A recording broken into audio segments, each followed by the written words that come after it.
أهلا وسهلا بك عزيزي المشاهد، أرحب بك وبكل المشاهدين في كل مكان. سؤال حلقة اليوم يقول: من هي إيزابل وما هو تعليمها الوارد في سفر الرؤيا أصحاح 2 عدد 20؟ إيه موضوع إيزابل؟ علشان نعرف موضوع إيزابل كما ورد في سفر الرؤيا أصحاح 2 لازم نقف عند هذا النص الكتابي ونرى ما العلاقة بين هذا النص، نص رؤيا 2، وما بين إيزابل التاريخية الوارد ذكرها في سفر ملوك الأول أصحاح 16.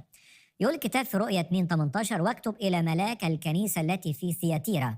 وطبعا الكنيسة في ثياتيرا ده دور من ضمن أدوار الكنيسة على الأرض بدءا من يوم الخمسين إلى مجيء المسيح. بدأت بأفسس، بعدها سميرنا، بعدها برغاموس، بعدها ثياتيرا، بعدها ساردس، بعدها فيلادلفيا، ثم أخيرا لودوكية. الكنيسة تاريخيا من يوم الخمسين إلى مجيء المسيح مرت بمراحل. المرحلة دي مرحلة ثياتيرا. يقول إيه؟ هذا يقوله ابن الله الذي له عينان كلاهيب نار ورجلاه مثل النحاس النقي: أنا عارف أعمالك ومحبتك وخدمتك وإيمانك وصبرك، وأن أعمالك الأخيرة أكثر من الأولى، لكن عندي عليك قليل أنك تسيب المرأة إيزابل التي تقول أنها نبية، حتى تعلم وتغوي عبيدي أن يزنوا ويأكلوا ما ذبح للأوثان. وأعطيتها زمانا لكي تتوب عن زناها ولم تتب.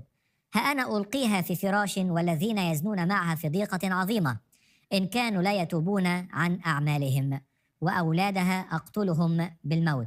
فستعرف جميع الكنائس أني أنا هو الفاحص الكلى والقلوب. هذا الكلام كلام موجه إلى ملاك كنيسة ثياتيرا، وواضح أنه هو بيقول له تسيب المرأة إيزابل أن تعلم.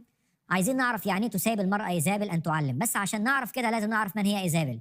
إيزابل التاريخية هي ابنة أذبع لملك صيدون، وهي زوجة أخاب الشرير ملك إسرائيل في ملوك الأول 16.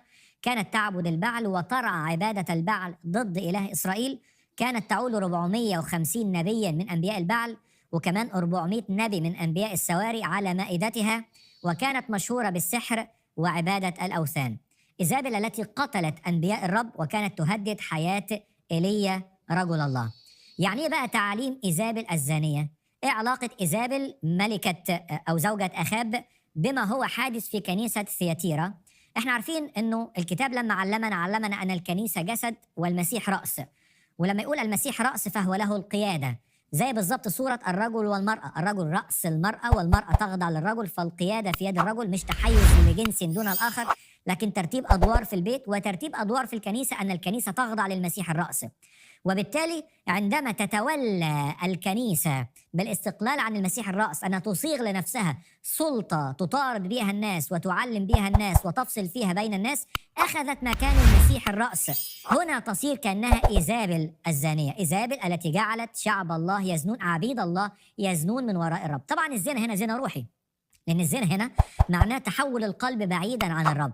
فلما تتحول النفوس بعيدا عن الرب في أي كنيسة محلية تحت سلطة بعض رجال الدين بدعوى أن الكنيسة هي التي لها السلطة أن تعلم وأن تفصل وأن تعاقب، هنا احنا وصلنا إلى ثياتيرا. ثياتيرا اللي هي معنى كلمة تياترو أو مسرح. تاريخيا في كنيسة ثياتيرا هي الفترة الزمنية التي بدأت فيها مسرحية العبادات المحفوظة والملقنة وعبادة الصور والتماثيل، والكنيسة كأنها صاغت لنفسها دستور خارج تماما عن سلطان كلمة الله، وأزاحت المسيح، خدوا بالكم، أزاحت المسيح من المشهد باعتباره الرأس، وأخضعت نفسها لآخرين يتولون زمام القيادة بديلا عن المسيح. هنا احنا قدام تمثيل لإيزابل. طب عملت ايه إيزابل في العهد القديم؟ إيزابل في العهد القديم قتلت أنبياء الرب وراعت أنبياء البعل. وأيضا في هذه العصور المظلمة الكنيسة أزاحت سلطان المسيح، وهي التي تصدرت المشهد واغتالت بيدها كل من كان ينادي بتقوى الرب وكلمة الرب. كم من المصلحين والأمناء والأتقياء الذين حرمتهم الكنيسة في يوم سابق في العصور المظلمة وكانت تقاوم كلمة الله، واستبدلت حق الله وحق المسيح ورياسة المسيح للكنيسة بأمور مجدت نفسها، فصارت هي أعظم سلطة حتى على الدولة نفسها، كانت هي التي تحرك الدولة نفسها.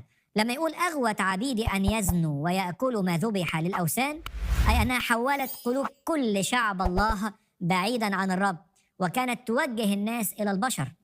ويمكن تاريخيا لو رجعنا بالزمن لورا نعرف أنه في هذه العصور المظلمة بدأ ما يسمى بعبادة الأشخاص، عبادة ملائكة أو عبادة قديسين، فهذا هو الزنا الروحي، التحول عن المسيح الرأس والارتباط بأشخاص.